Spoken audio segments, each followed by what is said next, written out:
Now, everything you thought you knew about loss management is wrong. Oh, What? how good's that? No, I've been in this industry 15 years, and I've always wanted to do this analysis. Now we've finally got enough data to do it. So we've gone through 180,000 loss managements over the past year and a half. So we went through all of these things. Wow. And because we get all the data out of the property management systems, we can actually start looking at what does a team think happened and what really happened. And so now everyone's heard the stories. Oh, we lost a management, but the owner moved back in. Or we lost a management because the cousin came back from overseas. We lost a management because they're renovating. I've always been a bit suspicious about that data. I've always wanted to look at it. Finally done it. Now here's what really happens.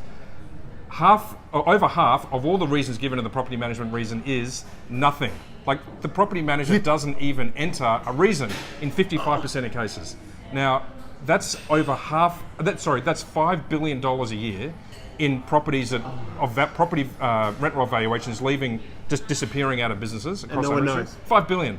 And no one's even thought to ask what happened to it. Yeah. And so if you go through and look at all the other reasons, now out of the 180,000 properties we looked at, there were 18,000 different reasons given for why they left. Now, one of those reasons is no reason.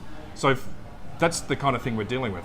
So what we actually did was, we actually went through and worked with a couple of businesses. We worked with some of the bigger ones. Yeah. Went through and traced all their properties through Pricefinder and find out what happened.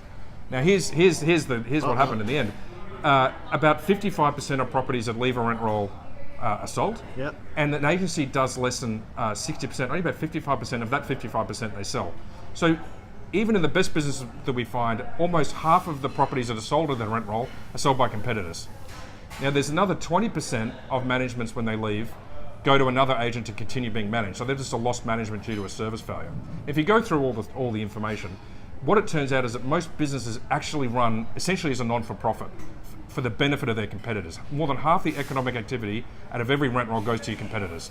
And that's all because of service failure, and it's all because in the industry, we've decided to kind of put up the blinkers and not ask the question, why do we lose these managements? And the wonderful thing is we now have the data to actually look into it, and it's shocking to me that we as an industry have put up with this for so long. And we shouldn't anymore. That's a great cracker point. Cheers.